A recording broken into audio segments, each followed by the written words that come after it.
പഠിക്കുന്ന ഒരു വിദ്യാർത്ഥി കൂടിയുണ്ട്. ഇവിടെ പഠിക്കുന്ന ഒരു വിദ്യാർത്ഥിയാണ്. പേരെന്തായിരുന്നു? സൂര്യനാരായണൻ. എവിടെയാണ് നാട്? കൊല്ലം അഞ്ചൽ. അരുൺകുമാർ, കൊല്ലം അഞ്ചൽ നിന്നുള്ള ഒരു വിദ്യാർത്ഥി കൂടി നമ്മോടൊപ്പം ഉണ്ട്. ഇവിടെ എത്ര കാലമായി പഠിക്കുന്നു? ഞാൻ ഇവിടെ വന്നിട്ട് ഇപ്പം രണ്ടാഴ്ചയായതേ ഉള്ളൂ.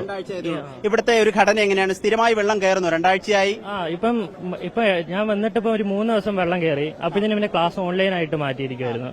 അതുപോലെ മഴ പെയ്താൽ തന്നെ വെള്ളം കയറും. ചെറിയൊരു മഴ പെയ്താൽ തന്നെ വെള്ളം കയറും. അതേപോലെ തന്നെ ഇവിടെ ഓടയൊക്കെ ഭയങ്കരമായിട്ട് നിറഞ്ഞ് ശ്രദ്ധിക്കാറില്ല. അവിടെ ഓവർഫ്ലോ ആയിട്ടാണ് ഓടേന്ന് വെള്ളം, ഡ്രെയിനേജ് വെള്ളം ഓവർഫ്ലോ ആയിട്ടാണ് റോഡിലോട്ട് വീഴുന്നത്.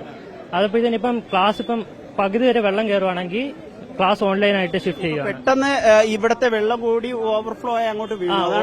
അതാണ് ഇപ്പൊ സംഭവിച്ചേക്കുന്നത്. അതേപോലെ തന്നെ ഏകദേശം ഇത് അണ്ടർഗ്രൗണ്ട് എന്ന് പറഞ്ഞാൽ ഇച്ചിരി താഴെയായിട്ടാണ്.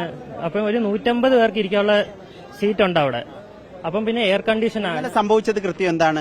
സൂര്യനാരായണൻ അറിയോ അതിനെപ്പറ്റി? ഞങ്ങൾക്ക് ഹോളിഡേ ആയിരുന്നു, ഞാൻ റൂമിലായിരുന്നു. പക്ഷെ എന്റെ ഫ്രണ്ട്സ് ഒക്കെ പറയുന്നത് അവിടെ പെട്ടെന്നായിരുന്നു വെള്ളം വരുന്നത്.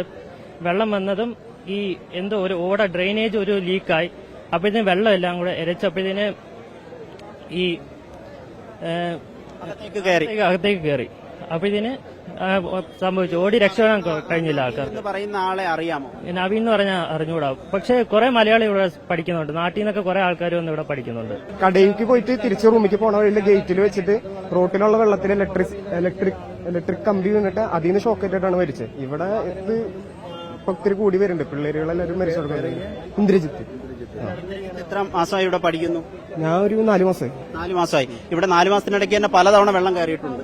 ഇല്ലില്ല, ഈ 2 ആഴ്ചയായിട്ടാണ് വെള്ളം കയറുന്നത്. അപ്പൊ ഇന്നലെ സംഭവിച്ചത് എന്തായിരുന്നു? ഇങ്ങനെ വെള്ളം പെട്ടെന്ന് കയറിയപ്പോൾ കുട്ടികൾ ഇറങ്ങി ഓടുകയായിരുന്നു.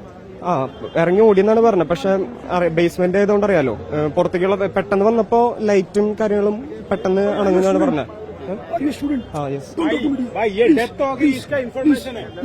ഞാൻ ഡൽഹി മലയാളി അസോസിയേഷന്റെ ജനറൽ സെക്രട്ടറിയാണ്, ടോണി കണ്ണമ്പുഴ. ഇപ്പോ മരണത്തെക്കുറിച്ചുള്ള വിവരം കിട്ടിയോ? മരണത്തെക്കുറിച്ച് സ്ഥിരീകരിക്കാത്ത റിപ്പോർട്ടുകളാണ്. ഒരു മലയാളി വിദ്യാർത്ഥി ഉണ്ടെന്ന് പറയുന്നു. പക്ഷേ നമുക്കതിനെപ്പറ്റി ഒരു വ്യക്തമായിട്ടുള്ള ഉറപ്പ് ഇതുവരെ ലഭിച്ചിട്ടില്ല. ഇവിടെ പഠിക്കുന്ന മലയാളി വിദ്യാർത്ഥികൾ അങ്ങനെ അവർ പറയുന്നത് മലയാളികളില്ല എന്നുള്ളതാണ് പറയുന്നത്. പക്ഷെ അങ്ങനെ എന്തെങ്കിലും കാര്യങ്ങളുണ്ടെങ്കിൽ നമ്മൾ തീർച്ചയായിട്ടും അത്തരത്തിലുള്ള അവർക്ക് വേണ്ട എല്ലാ സഹായങ്ങളും ചെയ്യാനായിട്ട് ഡൽഹി മലയാളി അസോസിയേഷൻ എപ്പോഴും ഉണ്ടായിരുന്നതായിരിക്കും.